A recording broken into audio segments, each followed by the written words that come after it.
CPM ഭരിക്കുന്നിടത്തോളം ഒരു കാരണവശാലും ഈ കേസ് ഈ SFI പ്രവർത്തകരെ രക്ഷിക്കാനുള്ള ഒരു മാർഗമല്ലാതെ വേറൊന്നും ഉണ്ടാകത്തില്ല. പിന്നെ SFIയോട് വളരെയധികം കൂറു പുലർത്തുന്ന ഡീൻ അയാളെ സംരക്ഷിക്കണം. അതേപോലെ തന്നെ രജിസ്ട്രാർ, അവരൊക്കെ അവിടെ ഉള്ളായിരുന്ന ആളുകളാണ്. അപ്പം അയാൾ ഇനി ഇത് നടന്നു, ഇനി ഇത് പുറത്തോട്ട് പറയേണ്ടെന്നുള്ളതാണ്. ഇത് അയാളും ഇതിൽ പ്രതിയാണ്. രജിസ്ട്രാർ, വൈസ് ചാൻസലർ ഉണ്ടായിരുന്ന അയാളും പ്രതിയാണ്. അപ്പോൾ ഇവരെയൊക്കെ സംരക്ഷിക്കുന്ന ഒരു നടപടിയാണ് ഗവൺമെൻറ് എടുത്തത്. SFIക്കാരൻ ഞാൻ പിന്നെ പറയുന്നില്ല. അവരെ സംബന്ധിച്ചിടത്തോളം അവരെ കുഞ്ഞുങ്ങളാണ്. അപ്പോൾ അവരെ സംരക്ഷിച്ചേ മാർഗമുള്ളൂ. ആ രീതിയിലാണ് അവർ ചെയ്തുകൊണ്ടിരിക്കുന്നത്. അത് എല്ലായിടത്തും അതാണ്. ഇത് ഈ ഒരു കാരണവശാൽ ഈ നമ്മുടെ കേരള പോലീസിൻ്റെ ഇന്നത്തെ ഇൻവെസ്റ്റിഗേഷൻ ഇപ്പോൾ ഒരുമാതിരിയൊക്കെ കുറച്ചൊക്കെ ഇൻവെസ്റ്റിഗേറ്റ് ചെയ്തിട്ടുണ്ട് ആ DYSP. പക്ഷേ അയാളെ വിരട്ടി എന്നുള്ളതാണ് ഇന്നലെ പരസ്യമായിട്ട് പറഞ്ഞത്. അയാളെ വിരട്ടാൻ പോയതാണ്. ഈ രീതിയിലുള്ള സംഭവം നടക്കുന്നത്. അതുകൊണ്ട് അന്വേഷണമൊന്നും പ്രോപ്പറായിട്ട് നടക്കത്തില്ല ഇതിനകത്ത്.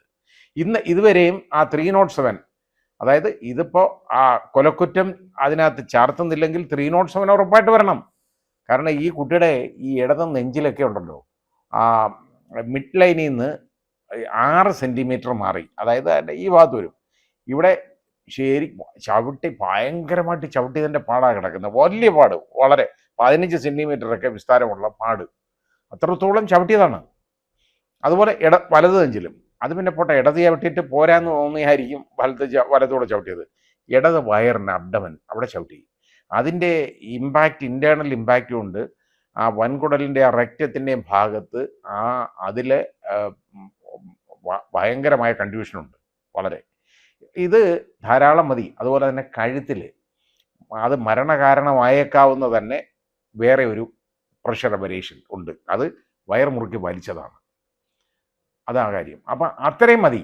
കാരണം ബ്രെയിനിലേക്കുള്ള ബ്ലഡ് സപ്ലൈ കുറച്ച് നേരം തടഞ്ഞു കഴിഞ്ഞാലുണ്ടല്ലോ, ആൾ ബോധരഹിതനായി പോകും. മരണത്തിൻ്റെ എല്ലാ ലക്ഷണങ്ങളും കാണിക്കും. മരിച്ചാന്ന് വിചാരിക്കും. ഇതാ കാര്യം.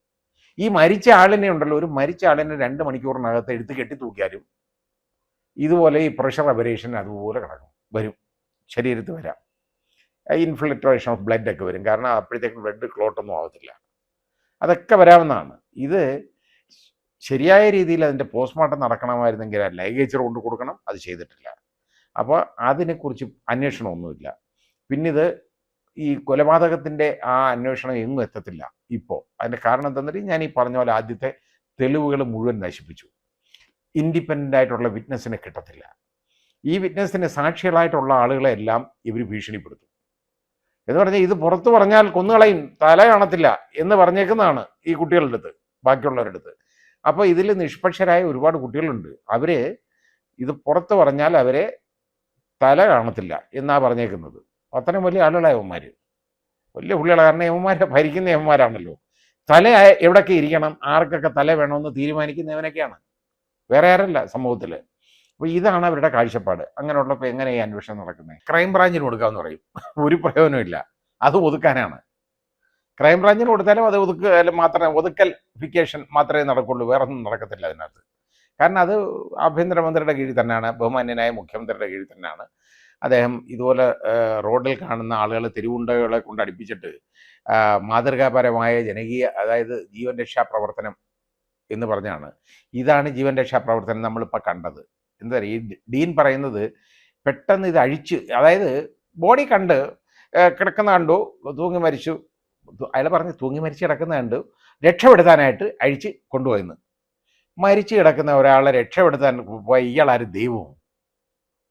അത് തന്നെ മനസ്സിലാക്കണ്ടേ? കോമൺ സെൻസ് അല്ലാത്ത കാര്യം. അതുകൊണ്ട് ഞാൻ പറഞ്ഞില്ലേ, ഈ അന്വേഷണം, കേരള പോലീസിൻ്റെ അന്വേഷണത്തിൽ സത്യസന്ധമായ ഒരു അന്വേഷണം നടത്താൻ അവർക്ക് ഒക്കുന്നില്ല.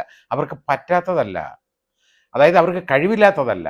പക്ഷേ അവരുടെ കൈകൾ കെട്ടപ്പെട്ടിരിക്കുകയാണ്. അവർക്ക് ചെയ്യാൻ പറ്റത്തില്ല. അവർക്കും ഈ തല കാണത്തില്ലല്ലോ. അപ്പോൾ അതാണ് പ്രശ്നം. അവർക്കും തല വേണമല്ലോ. തലയില്ലെങ്കിൽ നാളെ ജീവിക്കാൻ ബുദ്ധിമുട്ടല്ലേ.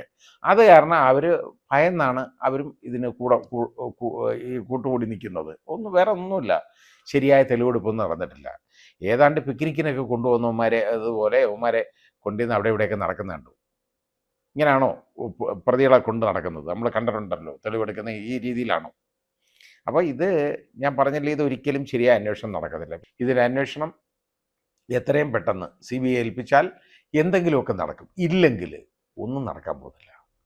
കാരണം ഇതിന് തെളിവൊന്നും കിട്ടത്തില്ല. തെളിവെന്ന് പറഞ്ഞു കഴിഞ്ഞാൽ ആ പാവം പയ്യൻ തൂങ്ങി മരിച്ചാണെന്ന് പറയും. പിന്നെ ഒരു റാഗിങ്ങിൻ്റെ പ്രശ്നം വരും. അത് മാത്രമേ ഉള്ളൂ. അല്ലാതെ ഇതൊക്കെ ഇദ്ദേഹത്തൊക്കെയുള്ള അടിയൊക്കെ എന്നൊക്കെ പറഞ്ഞാൽ അതൊക്കെ റാഗിങ്ങാണ്. ആ റാഗിങ്ങിൻ്റെയാണ് എന്ന് വരും കേട്ടോ. ഈ തലയ്ക്കൊക്കെ അടിച്ചേക്കുന്ന അതുപോലെ ഒരു പാറ്റേൺ ഇഞ്ചുറി മുതുകത്ത് എത്ര വലിയൊരു ഇഞ്ചുറിയാണെന്നറിയോ അതുള്ളത്.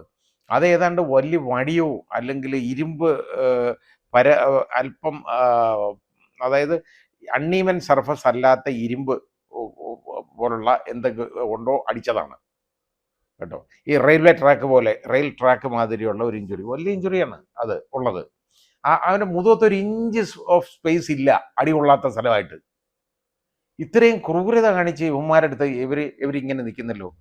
എനിക്ക് ചോദിക്കാൻ ഒറ്റ കാര്യം മാത്രമേ ഉള്ളൂ, ഇവനൊന്നും മക്കളില്ലേ ഇതിൻ്റെ പുറകെ നടക്കുന്നവന്മാർക്ക്? ഈ CPM-കാർക്കോ ഇവർക്കൊക്കെ മക്കളുള്ളവരല്ലേ? ഇത്രയും കണ്ണിച്ചോരയില്ലാത്ത ഒരു കുഞ്ഞിനെ ഇട്ട് ഇതേപോലെ ഇത്രയും ക്രൂരത കാണിക്കുന്ന ആരെങ്കിലും കാണിക്കും? അതുകൊണ്ടാണ് ഞാൻ പറഞ്ഞത്, വയനാട്ടിൽ നടന്ന ഈ മൂന്നാമത്തെ കൊലപാതകം എന്ന് പറയുന്നത്, നാലാമത്തെ കൊലപാതകം എന്ന് പറയുന്നത് അതും വന്യമൃഗത്തിൻ്റെ ആക്രമണം തന്നെയാണ്. പക്ഷെ വന്യമൃഗങ്ങൾക്ക് പോലും ഇത്രയും വന്യതയില്ല കേട്ടോ. അവരിങ്ങനെ ചെയ്യത്തില്ല. അവർ അതിന് വല്ലതും തിന്നാൻ നിവർത്തിയില്ലെങ്കിൽ അത് കടിച്ച് തിന്നുകൊണ്ട് പോകും. ഇവന്മാരെ ഇതെന്തിനാ ഈ കുഞ്ഞിനെ ഇട്ട് ഇത്രയും ഉപദ്രവിച്ച്? അവൻ എന്തുമാത്രം ഓടിയിൽ സഹിച്ചു കാണുന്നറിയാം. ഇത് വായിക്കുന്ന ഇവനൊക്കെ ഉണ്ടല്ലോ, ഈ പോസ്റ്റ്മോർട്ടം റിപ്പോർട്ടൊന്നും എടുത്ത് വായിക്കണം. അത് വായിക്കുന്ന ഒരുത്തനും മനുഷ്യനാണെങ്കിൽ അവന് കണ്ണീര് വരാതെ അവന് എണീറ്റ് പോകാൻ പറ്റത്തില്ല, അത് നിർത്താൻ പറ്റത്തില്ല. അത്രയും വലിയ ക്രൂരതയാണ് കാണിച്ചിരിക്കുന്നത്.